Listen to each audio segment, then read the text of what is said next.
Encyclique du pape Pie X au peuple français.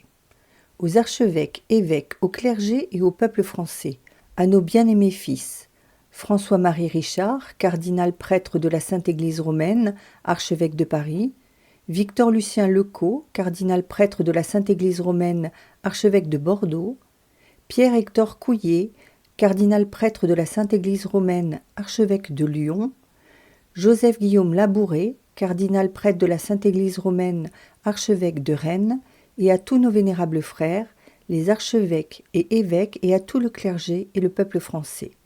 Pie X, pape. Vénérables frères, bien-aimés fils, salut et bénédiction apostolique. Notre âme est pleine d'une douloureuse sollicitude et notre cœur se remplit d'angoisse quand notre pensée s'arrête sur vous.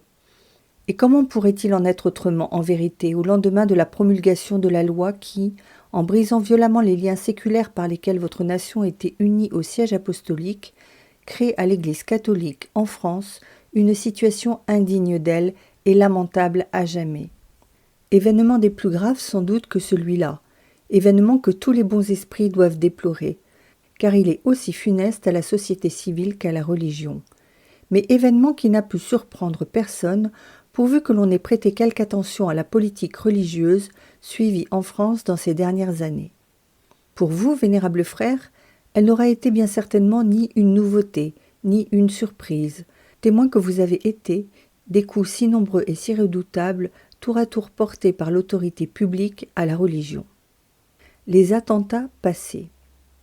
Vous avez vu violer la sainteté et l'inviolabilité du mariage chrétien par des dispositions législatives en contradiction formelle avec elles, laïciser les écoles et les hôpitaux, arracher les clercs à leurs études et à la discipline ecclésiastique pour les astreindre au service militaire, disperser et dépouiller les congrégations religieuses et réduire la plupart du temps leurs membres au dernier dénuement. D'autres mesures légales ont suivi, que vous connaissez tous.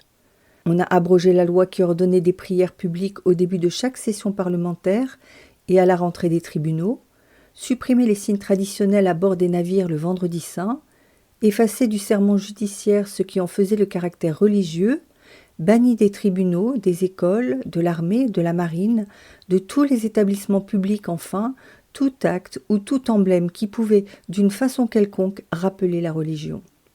Ces mesures et d'autres encore qui peu à peu séparaient de fait l'Église de l'État n'étaient rien autre chose que des jalons placés dans le but d'arriver à la séparation complète et officielle. Leurs promoteurs eux-mêmes n'ont pas hésité à le reconnaître hautement et maintes fois, pour écarter une calamité si grande, le siège apostolique au contraire n'a absolument rien épargné.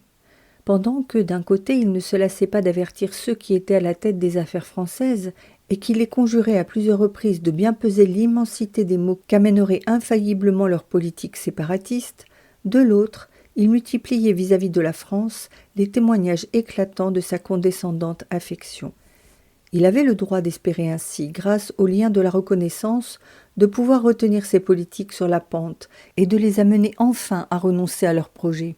Mais attention, bons offices, efforts tant de la part de notre prédécesseur que de la nôtre, tout est resté sans effet, et la violence des ennemis de la religion a fini par emporter de vive force ce à quoi pendant longtemps ils avaient prétendu à l'encontre de vos droits de nation catholique et de tout ce que pouvaient souhaiter les esprits qui pensent sagement. C'est pourquoi, dans une heure aussi grave pour l'Église, conscient de notre charge apostolique, nous avons considéré comme un devoir d'élever notre voix et de vous ouvrir notre âme à vous, vénérables frères, à votre clergé et à votre peuple, à vous tous que nous avons toujours entourés d'une tendresse particulière, mais qu'en ce moment, comme c'est bien juste, nous aimons plus tendrement que jamais. Fausseté du principe de la séparation. Qu'il faille séparer l'État de l'Église, c'est une thèse absolument fausse, une très pernicieuse erreur. Basée en effet sur le principe que l'État ne doit reconnaître aucun culte religieux, elle est tout d'abord très gravement injurieuse pour Dieu, car le Créateur de l'homme est aussi le fondateur des sociétés humaines, et il les conserve dans l'existence comme il nous soutient. Nous lui devons donc non seulement un culte privé, mais un culte public et social pour l'honorer. En outre, cette thèse est la négation très claire de l'ordre surnaturel. Elle limite en effet l'action de l'État à la seule poursuite de la prospérité publique durant cette vie, qui n'est que la raison prochaine des sociétés politiques, et elle ne s'occupe en aucune façon, comme lui étant étrangère, de leur raison dernière qui est la béatitude éternelle proposée à l'homme quand cette vie si courte aura pris fin. Et pourtant, l'ordre présent des choses qui se déroule dans le temps se trouvant subordonné à la conquête de ce bien suprême et absolu, non seulement le pouvoir civil ne doit pas faire obstacle à cette conquête, mais il doit encore nous y aider. Cette thèse bouleverse également l'ordre très sagement établi par Dieu dans le monde, ordre qui exige une harmonieuse concorde entre les deux sociétés. Ces deux sociétés, la société religieuse et la société civile, ont en effet les mêmes sujets, quoique chacune d'elles exerce dans sa sphère propre son autorité sur eux. Il en résulte forcément qu'il y aura bien des matières dont elles devront connaître l'une et l'autre comme étant de leur ressort à toutes deux. Or, qu'entre l'État et l'Église l'accord vienne à disparaître, et de ces matières communes pulluleront facilement les germes de différends qui deviendront très aigus des deux côtés. La notion du vrai en sera troublée et les âmes remplies d'une grande anxiété. Enfin, cette thèse inflige de graves dommages à la société civile elle-même, car elle ne peut pas prospérer ni durer longtemps lorsqu'on n'y fait point sa place à la religion, règle suprême et souveraine maîtresse quand il s'agit des droits de l'homme et de ses devoirs. Aussi, les pontifes romains n'ont-ils pas cessé, suivant les circonstances et selon les temps, de réfuter et de condamner la doctrine de la séparation de l'Église et de l'État. Notre illustre prédécesseur, Léon XIII, notamment, a plusieurs fois et magnifiquement exposé ce que devraient être, suivant la doctrine catholique, les rapports entre les deux sociétés. Entre elles, a-t-il dit, il faut nécessairement qu'une sage union intervienne, union qu'on peut non sans justesse comparer à celle qui réunit dans l'homme l'âme et le corps. Et il ajoute encore, les sociétés humaines ne peuvent pas, sans devenir criminelles, se conduire comme si Dieu n'existait pas ou refuser de se préoccuper de la religion, comme si elle leur était chose étrangère ou qui ne pût leur servir de rien. Quant à l'Église, qui a Dieu lui-même pour auteur, l'exclure de la vie active de la nation, des lois, de l'éducation de la jeunesse, de la société domestique, c'est commettre une grande et pernicieuse erreur. Lettre encyclique Immortale Dei, 1er novembre 1885. La séparation est particulièrement funeste et injuste en France. Que si, en se séparant de l'Église, un État chrétien quel qu'il soit, commet un acte éminemment funeste et blâmable, combien n'est-il pas à déplorer que la France se soit engagée dans cette voie, alors que moins encore que toutes les autres nations, elle n'eût dû y entrer. La France, disons-nous, qui, dans le cours des siècles, a été, de la part de ce siège apostolique, l'objet d'une si grande et si singulière prédilection. La France, dont la fortune et la gloire ont toujours été intimement unies à la pratique des mœurs chrétiennes et au respect de la religion. Le même pontife, Léon XIII, avait donc bien raison de dire « La France ne saurait oublier que sa providentielle destinée l'a unie au Saint-Siège par des liens trop étroits et trop anciens pour qu'elle veuille jamais les briser. » De cette union, en effet, sont sorties ses vraies grandeurs et sa gloire la plus pure. Troubler cette union traditionnelle serait enlever à la nation elle-même une partie de sa force morale et de sa haute influence dans le monde. Allocution aux pèlerins français, 13 avril 1888. Les liens qui consacraient cette union devaient être d'autant plus inviolables qu'ainsi l'exigeait la foi jurée des traités. Le concordat passé entre le souverain pontife et le gouvernement français, comme du reste tous les traités du même genre que les États concluent entre eux, était un contrat bilatéral qui obligeait des deux côtés. Le pontife romain d'une part, le chef de la nation française de l'autre, s'engagèrent donc solennellement, tant pour eux que pour leurs successeurs, à maintenir inviolablement le pacte qu'ils signaient. Il en résultait que le concordat avait pour règle la règle de tous les traités internationaux, c'est-à-dire le droit des gens, et qu'il ne pouvait en aucune manière être annulé par le fait de l'une seule des deux parties ayant contracté. Le Saint-Siège a toujours observé avec une fidélité scrupuleuse les engagements qu'il avait souscrits, et de tout temps il a réclamé que l'État fît preuve de la même fidélité. C'est là une vérité qu'aucun juge impartial ne peut nier. Or, aujourd'hui, l'État abroge de sa seule autorité le pacte solennel qu'il avait signé. Il transgresse ainsi la foi jurée, et pour rompre avec l'Église, pour s'affranchir de son amitié, ne reculant devant rien, il n'hésite pas plus à infliger au siège apostolique l'outrage qui résulte de cette violation du droit des gens qu'à ébranler l'ordre social et politique lui-même, puisque pour la sécurité réciproque de leur rapport mutuel, rien n'intéresse autant les nations qu'une fidélité irrévocable dans le respect sacré des traités. Aggravation de l'injure.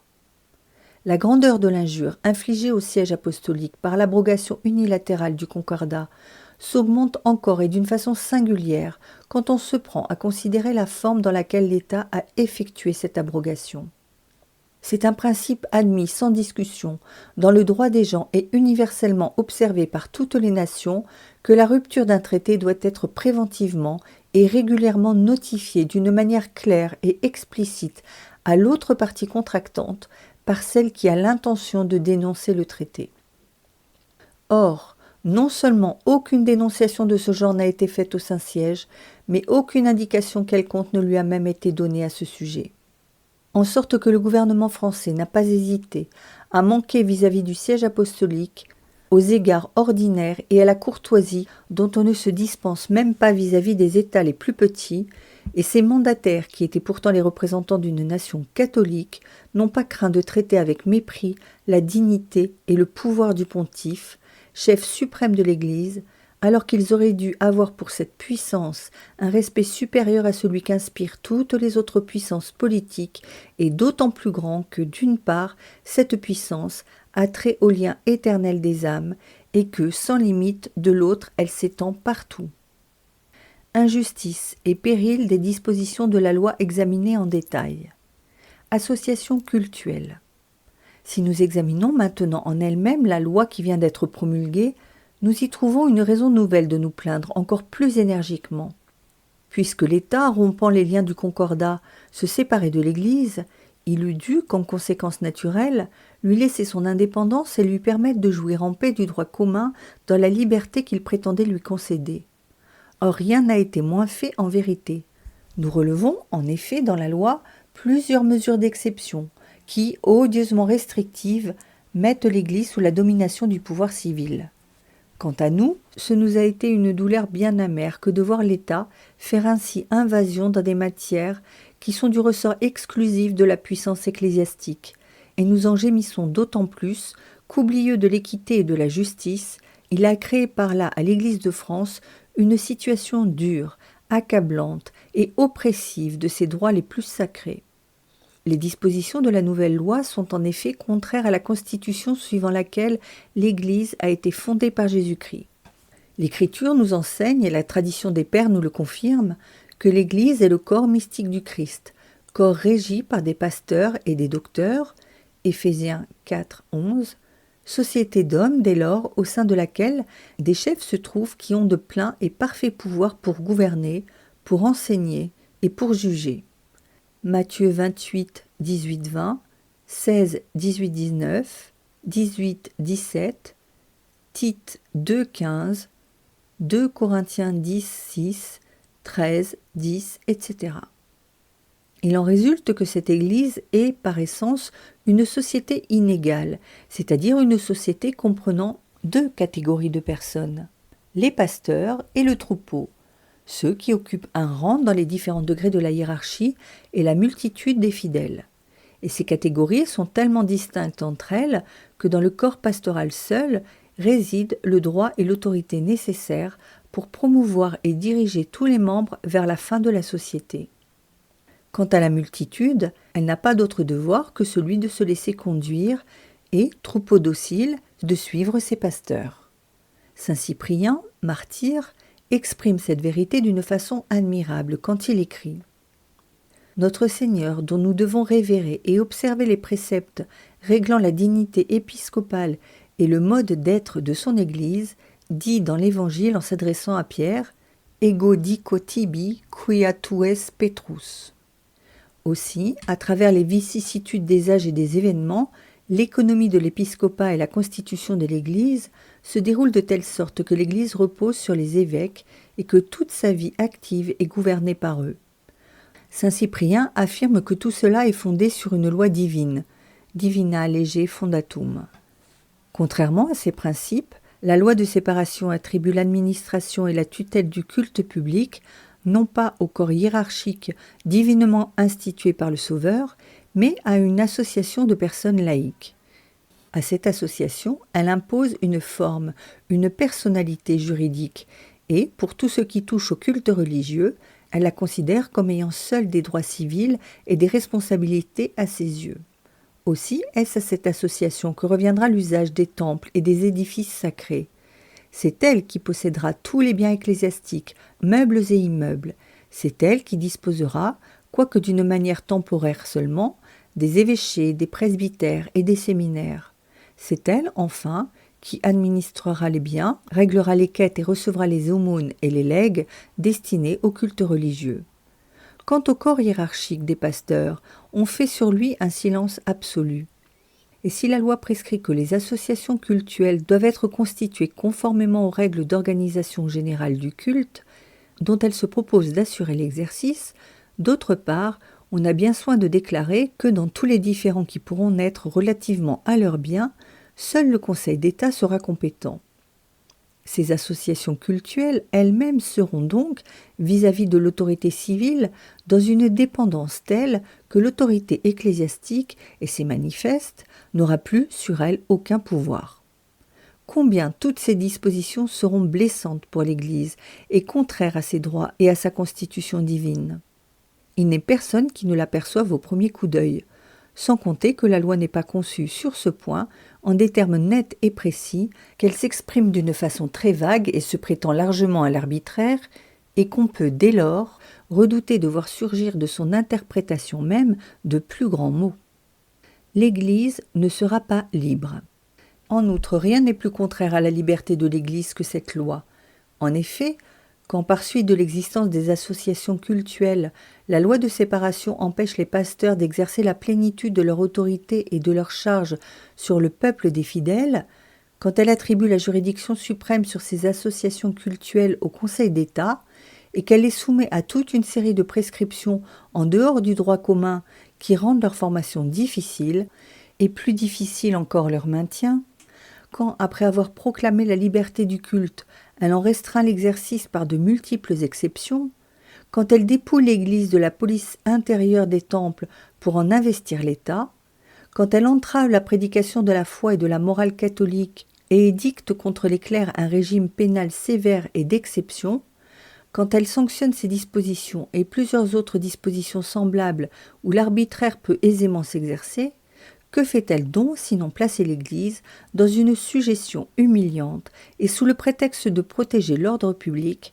ravir à des citoyens paisibles qui forment encore l'immense majorité en France le droit sacré de pratiquer leur propre religion.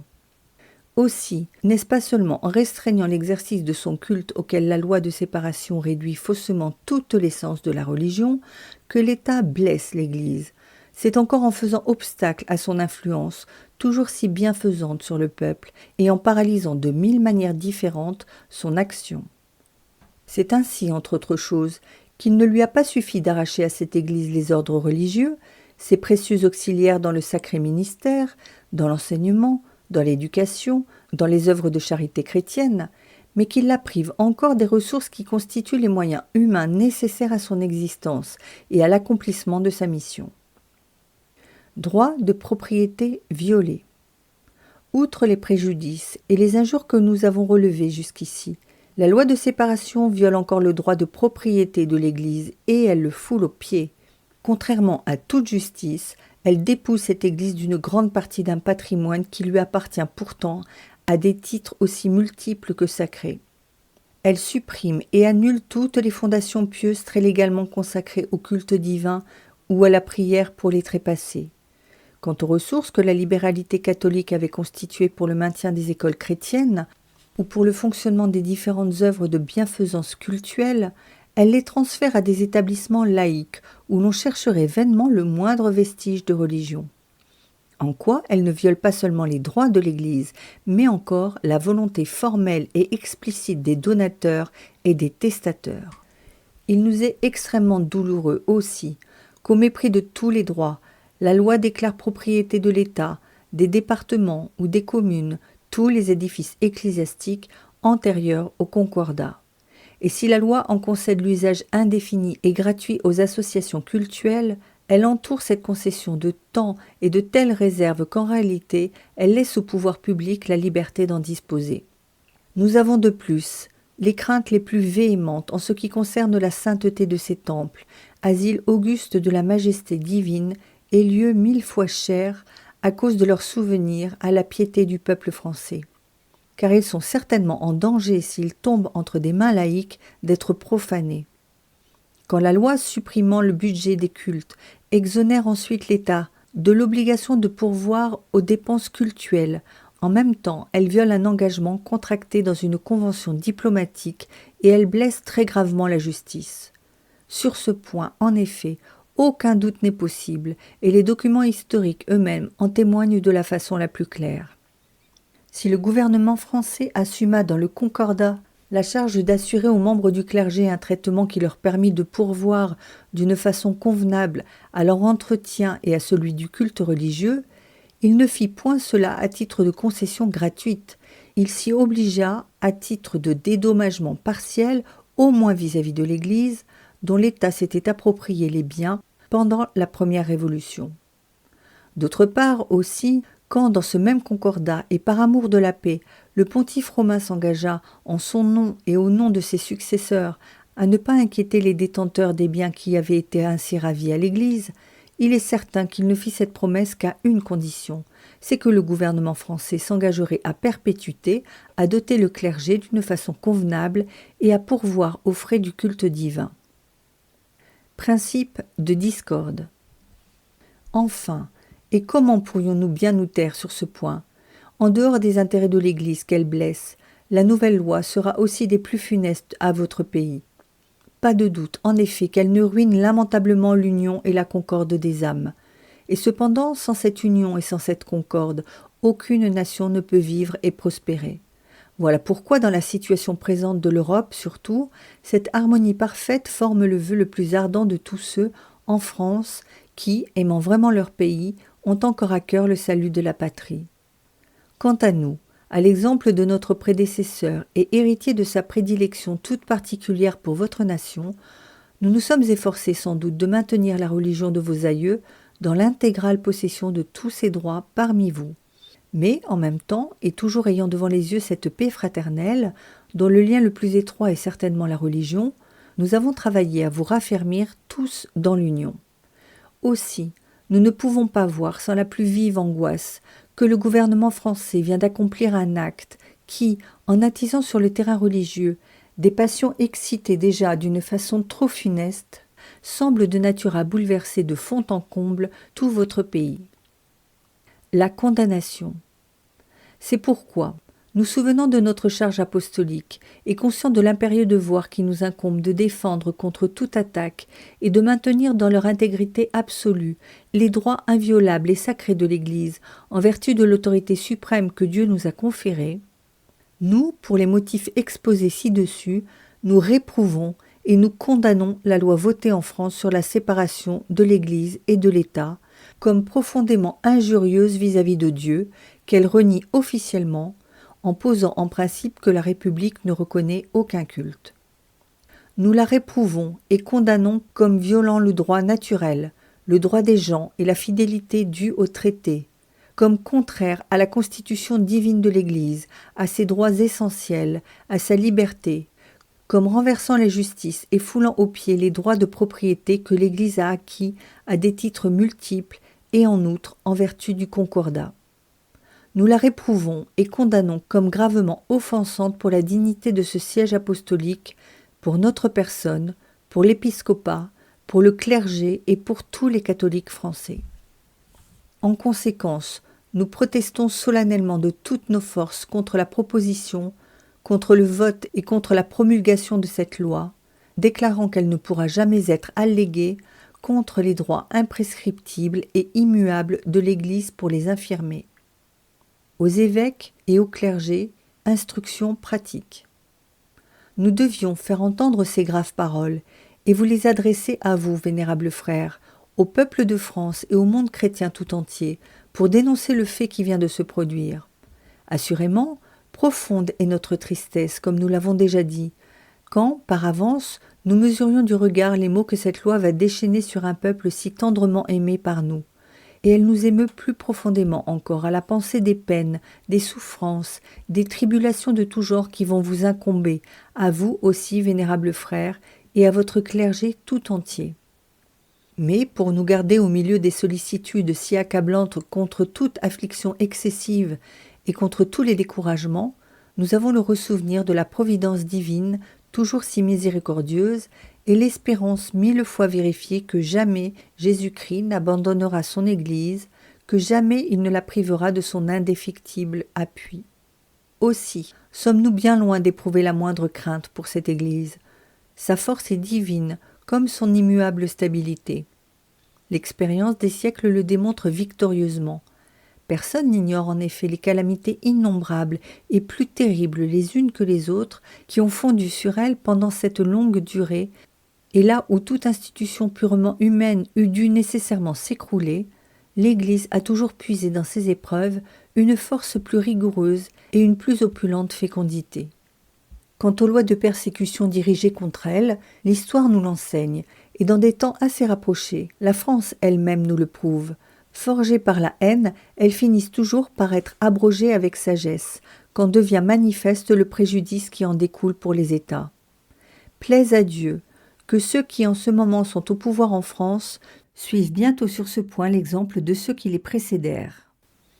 Plaise à Dieu qu'aux applaudissements de tous les gens de bien, il ne tarde pas à rendre à la religion, source de civilisation et de prospérité pour les peuples, avec l'honneur qui lui est dû, la liberté. En attendant, et aussi longtemps que durera une persécution oppressive, revêtue des armes de lumière, Romains 13, 12, les enfants de l'Église doivent agir de toute leur force pour la vérité et pour la justice. C'est leur devoir toujours, c'est leur devoir aujourd'hui plus que jamais. Dans ces saintes luttes, vénérables frères, vous qui devez être les maîtres et les guides de tous les autres, vous apporterez toute l'ardeur de ce zèle vigilant et infatigable dont de tout temps l'épiscopat français a fourni à sa louange des preuves si connues de tous. Mais par-dessus tout, nous voulons, car c'est une chose d'une importance extrême, que, dans tous les projets que vous entreprendrez pour la défense de l'Église, vous vous efforciez de réaliser la plus parfaite union de cœur et de volonté. Nous sommes fermement résolus à vous adresser en temps opportun des instructions pratiques pour qu'elles vous soient une règle de conduite sûre au milieu des grandes difficultés de l'heure présente. Et nous sommes certains d'avance que vous vous y conformerez très fidèlement. Poursuivez cependant l'œuvre salutaire que vous faites. Ravivez le plus possible la piété parmi les fidèles. Promouvez et vulgarisez de plus en plus l'enseignement de la doctrine chrétienne. Préservez toutes les âmes qui vous sont confiées des erreurs et des séductions qu'aujourd'hui elles rencontrent de tant de côtés. Instruisez, prévenez, encouragez, consolez votre troupeau. Acquittez-vous enfin vis-à-vis de lui de tous les devoirs que vous impose votre charge pastorale. Dans cette œuvre, vous aurez sans doute comme collaborateur infatigable votre clergé. Il est riche en hommes remarquables par leur piété, leur science, leur attachement au siège apostolique, et nous savons qu'il est toujours prêt à se dévouer sans compter sous votre direction pour le triomphe de l'Église et pour le salut éternel du prochain. Bien certainement, aussi, les membres de ce clergé comprendront que dans cette tourmente, ils doivent avoir au cœur les sentiments qui furent jadis ceux des apôtres, et ils se réjouiront d'avoir été jugés dignes de souffrir des opprobres pour le nom de Jésus. Gaudetes quoniam digni habilis sunt pro nomine Iesu contumeliam pari. Acte 5, 41. Ils revendiqueront donc vaillamment les droits et la liberté de l'Église, mais sans offenser personne. Bien plus soucieux de garder la charité comme le doivent surtout des ministres de Jésus-Christ, ils répondront à l'iniquité par la justice, aux outrages par la douceur et aux mauvais traitements par des bienfaits. Au peuple catholique, appel à l'union. Et maintenant, c'est à vous que nous nous adressons, catholiques de France. Que notre parole vous parvienne à tous comme un témoignage de la très tendre bienveillance avec laquelle nous ne cessons pas d'aimer votre pays et comme un réconfort au milieu des calamités redoutables qu'il va vous falloir traverser. Vous savez le but que se sont assigné les sectes impies qui courbent vos têtes sous leurs joues, car elles l'ont elles-mêmes proclamé avec une cynique audace, décatholiciser la France. Elles veulent arracher de vos cœurs jusqu'à la dernière racine la foi qui a comblé vos pères de gloire, la foi qui a rendu votre patrie prospère et grande parmi les nations, la foi qui vous soutient dans l'épreuve, qui maintient la tranquillité et la paix à votre foyer et qui vous ouvre la voie vers l'éternelle félicité. C'est de toute votre âme, vous le sentez bien, qu'il vous faut défendre cette foi. Mais ne vous y méprenez pas, travail et effort seraient inutiles si vous tentiez de repousser les assauts qu'on vous livrera sans être fortement unis. Abdiquez donc tous les germes de désunion s'il en existait parmi vous, et faites le nécessaire pour que dans la pensée comme dans l'action, votre union soit aussi ferme qu'elle doit l'être parmi des hommes qui combattent pour la même cause, surtout quand cette cause est de celle au triomphe de qui chacun doit volontiers sacrifier quelque chose de ses propres opinions. Si vous voulez dans la limite de vos forces, et comme c'est votre devoir impérieux, sauver la religion de vos ancêtres des dangers qu'elle court, il est de toute nécessité que vous déployiez dans une large mesure vaillance et générosité. Cette générosité, vous l'aurez, nous en sommes sûrs, et en vous montrant ainsi charitable vis-à-vis de ses ministres, vous inclinerez Dieu à se montrer de plus en plus charitable vis-à-vis de vous. Quant à la défense de la religion, si vous voulez l'entreprendre d'une manière digne d'elle, la poursuivre sans écart et avec efficacité, deux choses importent avant tout. Vous devez d'abord vous modeler si fidèlement sur les préceptes de la loi chrétienne que vos actes et votre vie tout entière honorent la foi dont vous faites profession. Vous devez ensuite demeurer très étroitement unis avec ceux à qui il appartient en propre de veiller ici-bas sur la religion, avec vos prêtres, avec vos évêques et surtout avec ce siège apostolique qui est le pivot de la foi catholique et de tout ce qu'on peut faire en son nom. Ainsi armés pour la lutte, marchez sans crainte à la défense de l'Église, mais ayez bien soin que votre confiance se fonde tout entière sur le Dieu dont vous soutiendrez la cause, et pour qu'il vous secoure, implorez-le sans vous lasser. Pour nous, aussi longtemps que vous aurez à lutter contre le danger, nous serons de cœur et d'âme au milieu de vous. Labeur, peine, souffrance, nous partagerons tout avec vous, et adressant en même temps au Dieu qui a fondé l'Église et qui la conserve nos prières les plus humbles et les plus instantes, nous le supplierons d'abaisser sur la France un regard de miséricorde, de l'arracher aux flots déchaînés autour d'elle et de lui rendre bientôt, par l'intercession de Marie Immaculée, le calme et la paix. Comme présage de ces bienfaits célestes et pour vous témoigner notre prédilection toute particulière, c'est de tout cœur que nous vous donnons notre bénédiction apostolique, à vous, vénérables frères, à votre clergé et au peuple français tout entier. Donnée à Rome, auprès de Saint-Pierre, le 11 février de l'année 1906, de notre pontificat la 3e, Pie X,